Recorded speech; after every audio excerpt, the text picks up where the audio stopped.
फिर से सुना जा रहा है। दुबई में सम्मान केरल समुदाय का कारनामा और भारी नाराजगी। अफरीदी के स्वागत की जमकर आलोचना की जा रही है। जी हां, तस्वीरें आपको दिखाएंगे। अफरीदी का स्वागत किया जा रहा है दुबई में, वो भी केरल के एक ग्रुप की तरफ से, और केरल के ग्रुप की तरफ से अफरीदी की तारीफ भी की जा रही है। जरा कोई पूछे इन लोगों से कि अफरीदी ने तनाव जब चल रहा था हिंदुस्तान पाकिस्तान के बीच में, उस वक्त जो बयान दिए थे, जो पहलगाम को लेकर जिस तरीके से बयान सामने आए थे अफरीदी के, जो जश्न की तस्वीरें सामने आई थी, क्या उसको ये लोग भूल गए हैं या फिर वो देखी ही नहीं गई है इन लोगों द्वारा तस्वीरें? ये दो तस्वीरें आपके सामने हैं, इनको देखिए और समझिए। पहली तस्वीर आप जो देख पा रहे हैं, ये अफरीदी की उस वक्त की तस्वीर है जब सीज फायर हुआ था।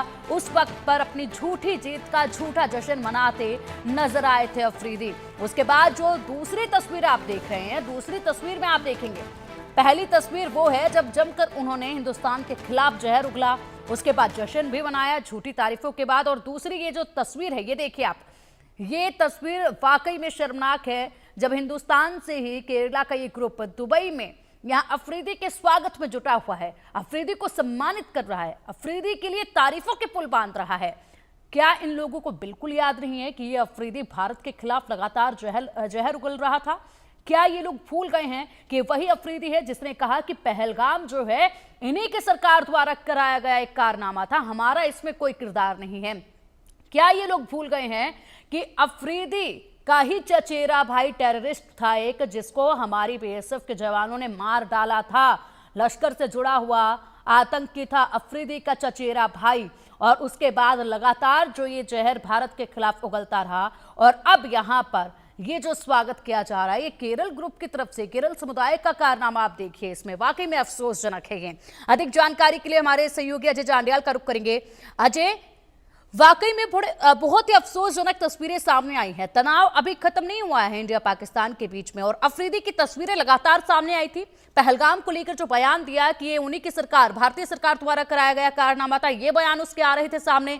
फिर सीज फायर हुआ तो झूठी जीत का झूठा जश्न मनाया, जहर उगला भारत के खिलाफ। और अब देखिए यहाँ पर केरला से एक समुदाय ने स्वागत इनका दुबई में किया है, इनके लिए तारीफों के पुल बांधे जा रहे हैं।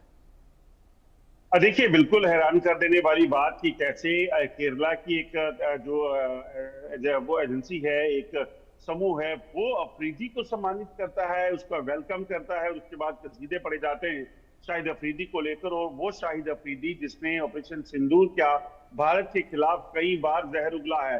एंड अगर शाहिद अफरीदी की बात की जाए तो वो उन लोगों में शुमार है जिसने सबसे पहले ऑपरेशन सिंदूर के बाद जो है जहर उगलने का काम जो है भारत के खिलाफ, यहाँ के लोगों के खिलाफ किया था। और उसी शख्स को जो है वो केरला का एक समुदाय जो है वो जाता है और वहां पर सम्मानित करता है। किस तरह की मजबूरियां, किस तरह की कोशिशें ये की जा रही हैं सेना का मनोबल नीचे करने की, वो कहीं ना कहीं हैरान कर देता है। और इसमें यकीनन जो अथॉरिटीज है, गवर्नमेंट जो है, वो इस चीज को देखेगी कि किस चीज को लेकर जो है शाहिद अफरीदी को जो है वो सम्मानित किया जा रहा है। बिल्कुल अजय, और जिस तरीके से हम शाहिद अफरीदी की लगातार गतिविधियां देख पा रहे हैं, ये बिल्कुल उसी तरीके से नजर आती हैं जैसे इमरान खान की राह पर चल रहे हों शाहिद अफरीदी, कि एक खेल जगत से आने के बाद एक खिलाड़ी से राजनेता तक का सफर तय करने की पूरी ये जो एक कवायद है वो नजर आ रही है। किस बात के लिए सम्मानित किया गया है, ये तो एक बड़ा सवाल ही है। क्या इन लोगों को मालूम नहीं है कि किस तरीके से जहर उगलता रहा है अफरीदी? उसके बाद अफरीदी यहाँ पर एक राजनेता बनने की जो कोशिश कर रहा है।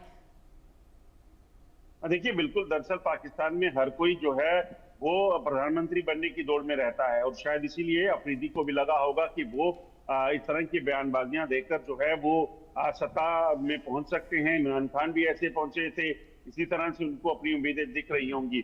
मगर सबसे बड़ी बात है कि अफरीदी अपने देश में जो मर्जी करें, वो किस तरह के बयान देते हैं, वो उनका वो अपना पर्सनल मामला हो सकता है। मगर हमारे देश के लोग बेशक दुनिया के किसी भी कोने में रहते हैं, वो अगर इस तरह की हरकत करते हैं और शाहिद अफरीदी को सम्मानित किया जाता है, बेशक वो एक खिलाड़ी हो सकते हैं, वो अच्छे तेज जो है वो बॉलर अपने समय में हो सकते हैं, मगर सबसे बड़ी बात है कि बैट्समैन हो सकते हैं, मगर सबसे बड़ी बात है कि देश के लोगों को इस चीज को सुनिश्चित करना होगा कि किन परिस्थितियों में पाकिस्तान की तरफ से मासूम लोगों की हत्या की गई। पाकिस्तान ने सिविलियंस को टारगेट करके यहाँ पर 16 से ज्यादा लोगों की हत्या की थी फायरिंग करके।